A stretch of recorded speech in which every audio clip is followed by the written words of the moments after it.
আসসালামু আলাইকুম। এটা হলো ওই ফেনী নিজামপুর কলেজ।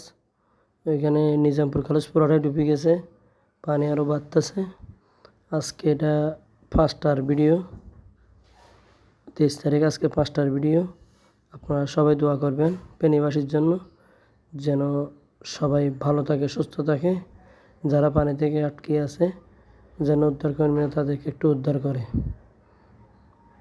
একটু সবাই দোয়া করবেন, সবাই আশীর্বাদ করবেন যেন ওরা ভালো থাকে।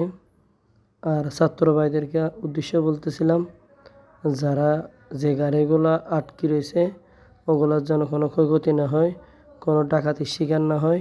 অনেক গাড়ি আটকে রয়েছে পানির জন্য। আপনারা এই বিষয়টা একটু দেখবেন। সবাই ভালো থাকবেন, সুস্থ থাকবেন, দোয়া করতেছি আল্লাহ যেন তাদেরকে ভালো রাখে।